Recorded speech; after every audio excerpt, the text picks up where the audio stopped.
স্বাগতম আজকের বাংলা নিউজে। শুরুতে দেখবেন সংবাদ শিরোনাম, এরপরে দেখবেন সম্পূর্ণরূপে বিস্তারিত। এবার আওয়ামী লীগকে আজীবন নিষিদ্ধ করার ক্ষমতা কারো বাপের নেই, বললেন গোলাম মাওলা রনি। এরপর দেখবেন ২৬ সালের নির্বাচনকে অগণতান্ত্রিক ঘোষণা করলেন ইইউ অর্থাৎ ইউরোপীয় ইউনিয়ন।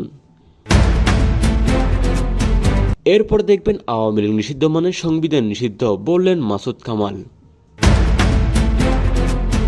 এরপর দেখবেন ৭১কে মুছে ফেললে বাংলাদেশ মুছে যাবে, বললেন বঙ্গবীর কাদের সিদ্দিকী। এবং সর্বশেষ দেখবেন জামায়াত আগামী ১০০ বছরে ক্ষমতায় আসতে পারবে না, বললেন বিএনপি নেতা ফজলুর রহমান বাবু। এতক্ষণ শুনলেন সংবাদ শিরোনাম, এবার দেখবেন সম্পূর্ণরূপে বিস্তারিত। তবে বিস্তারিত দেখার আগে আমাদের চ্যানেলটি অবশ্যই সাবস্ক্রাইব করে দিবেন। আওয়ামী লীগ নিষিদ্ধ মানে সংবিধান নিষিদ্ধ, বললেন মাসুদ কামাল, যিনি বাংলাদেশের একজন প্রভাবশালী নেতা এবং সাংবাদিক, সাবেক সংসদ সদস্য এবং কেন্দ্রীয় কমিটির গুরুত্বপূর্ণ সদস্য হিসেবে পরিচিত। সম্প্রতি একটি সভা বা সাক্ষাৎকারে অন্তত কঠোর এবং স্পষ্ট ভাষায় একটি বিতর্কিত মন্তব্য করেছেন। তিনি বলেছেন যে আওয়ামী লীগকে নিষিদ্ধ করা মানে সংবিধানকে নিষিদ্ধ করা।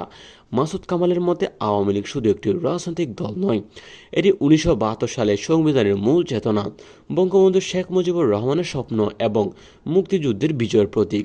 সংবিধানের মৌলিক নীতি জাতীয়তাবাদ, সমাজতন্ত্র, গণতন্ত্র এবং ধর্মনিরপেক্ষতা, যা বঙ্গবন্ধুর নেতৃত্বে আওয়ামী লীগের সংগ্রামের ফসল, সেগুলোকে যদি আওয়ামী লীগ নিষিদ্ধ করার স্বীকার করা হয় তাহলে সংবিধানের আত্মায় নিষিদ্ধ হয়ে যায়।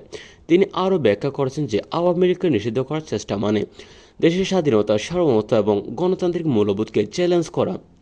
মাসুদ কামাল বলেছেন যে ১৯৭১ সালে মুক্তিযুদ্ধে যে চেতনা অর্জিত হয় সে চেতনার প্রতিনিধি আওয়ামী লীগকে বাদ দিয়ে নিষিদ্ধ করে কোনো দেশ চালানো যায় না। এটা করলে দেশের অস্তিত্ব বিপন্ন হয়ে পড়বে।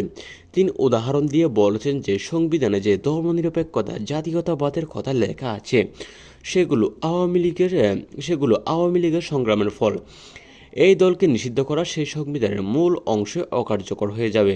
মাসুদ কামাল সতর্ক করে বলেছেন যে এই ধরনের পদক্ষেপ মুক্তিযুদ্ধ বিরোধী শক্তিগুলোকে উৎসাহিত করবে এবং দেশকে পিছিয়ে নিবে। এই মন্তব্যের মাধ্যমে মাসুদ কামাল বর্তমান রাজনৈতিক পরিস্থিতি, আওয়ামী লীগের ভূমিকা এবং সংবিধান রক্ষায় প্রয়োজনীয়তার উপর তীব্র আলোকপাত করেছেন। তিনি আহ্বান জানিয়েছেন যে সব দেশপ্রেমী, মুক্তিযোদ্ধা এবং সাধারণ মানুষ সংবিধানের মৌলিক চেতনা রক্ষার জন্য ঐক্যবদ্ধ হতে হবে। এই বক্তব্য দেশের রাজনৈতিক অঙ্গনে মুক্তিযুদ্ধ সংগঠনগুলোর মধ্যে সামাজিক যোগাযোগ মাধ্যমে ব্যাপক আলোচনা সমালোচনার জন্ম দিয়েছে।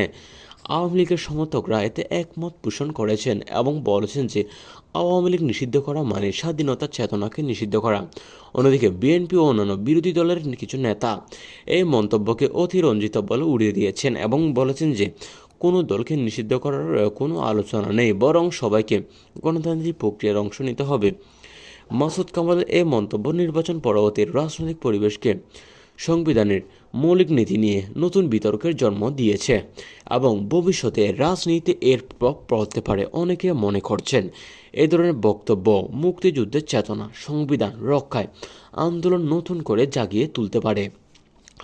সব মিলিয়ে এই মন্তব্য দেশের রাজনৈতিক উত্তেজনা আরও বাড়িয়ে দিয়েছে এবং সংবিধানের আত্মা নিয়ে অনেক গভীর প্রশ্ন তুলেছে। অনেকে বলেছেন মাসুদ কামালের এই বক্তব্য স্বাভাবিক, কারণ বর্তমানে রাজাকাররা যেভাবে মাথা ছাড়া দিয়ে উঠেছে তা সত্যি মাসুদ কামালের মতো প্রতিবাদী নেতাই দরকার।